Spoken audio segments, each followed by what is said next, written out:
Number 72، زمین اپنے خزانے اگل دے گی۔ زمین کے اندر جو معدنیات ہیں، زمین کے اندر جو پیسہ ہے، سونا ہے، چاندی ہے، تیل کے ذخائر ہیں، یہ سب باہر نکل آئیں گے۔ نبی اکرم صلی اللہ علیہ وسلم نے ارشاد فرمایا، تقیء الارض افلاد کبیدہا امثال الاسطوانۃ من الذہب والفضہ۔ قریب ہے کہ یہ زمین اگل دے گی اپنے اندر کے خزانوں کو ستونوں کی طرح سونے اور چاندی میں سے۔ فیجیء القاتل فیقول فی ھذا قتلت، قاتل آ کر کہے گا اس دولت کی وجہ سے میں نے قتل کیا تھا۔ ویجیء القاطع فیقول فی ھذا قطعت رحمی، قطع رحمی کرنے والا آ کر کہے گا اس مال کی وجہ سے میں نے اپنے رشتہ داروں سے قطع تعلقی کی تھی۔ ویجیء السارق فیقول فی ھذا قطعت یدی، چور آ کر کہے گا اس مال کی وجہ سے میرا ہاتھ کاٹ دیا گیا۔ ثم یدعونہ فلا یأخذون منہ شیئا، پھر انہیں بلایا جائے گا لیکن ان میں سے کوئی بھی اس مال کو نہیں لے گا۔ تو یہ صحیح مسلم کی روایت ہے۔ رسول اللہ صلی اللہ علیہ وسلم نے فرمایا زمین اپنے خزانے باہر نکال دے گی اس طرح کہ جس طرح سونے اور چاندی کے ستون ہوتے ہیں۔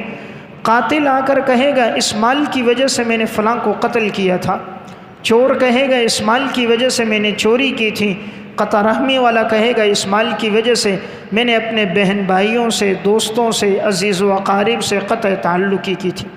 یا تو یہ حدیث محمول ہے کہ قرب قیامت میں ایسا ہوگا کہ سونے اور چاندی کے یہ ذخائر ظاہر ہوں گے، جیسے کہ روایت پہلے بھی گزری کہ آپ صلی اللہ علیہ وسلم نے فرمایا تھا کہ دریائے فرات سے ایک سونے کا پہاڑ ظاہر ہوگا۔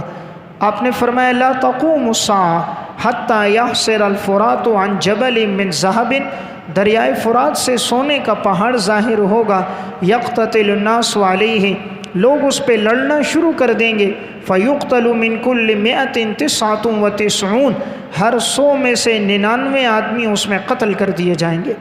وَيَقُولُ كُلُّ رَجُلٍ مِّنْهُمْ لَعَلِّي أَكُونُ الَّذِي أَنْجُو، ان میں سے ہر ایک کہے گا کاش کہ مجھے نجات مل جائے۔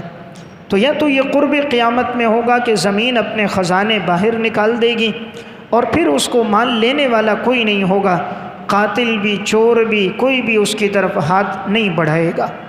اور یہ اشارہ ہے معدنیات کی طرف کہ جس طرح زمین کے اندر اللہ نے سونے چاندی کی طرف تیل کے ذخائر رکھے، پٹرول کے ذخائر، تیل کے ذخائر، یہ معدنیات ظاہر ہو چکی ہیں۔ خاص طور پہ ایشیائی ممالک میں، عرب کے ممالک میں یہ ذخائر ظاہر ہو گئے۔ اب دیکھیں اس کے لیے جو قتل و قتال ہو رہا ہے، امریکہ بمباری کر رہا ہے، غیر مسلم ممالک مل کر مسلمانوں پہ حملہ کر رہے ہیں، طاقت کو کمزور کر رہے ہیں، کیوں؟ صرف اور صرف تیل اور پٹرول کے ذخائر پہ قبضہ کرنے کے لیے۔ کہ آپ نے کہا اتنا قتل و قتال ہوگا کہ 99 آدمی گویا 100 میں مارے جائیں گے، یعنی قتل و قتال بہت کثرت کے ساتھ ہوگا۔ تو بہرحال یہ اشارہ ہے کہ آنے والی جنگوں کی طرف کہ جس میں ان معدنیات پر جنگیں ہوں گی اور کفر کی طرف سے اس پہ پورا سرمایہ خرچ کیا جائے گا تاکہ ان معدنیات پر وہ لوگ قبضہ کر دیں۔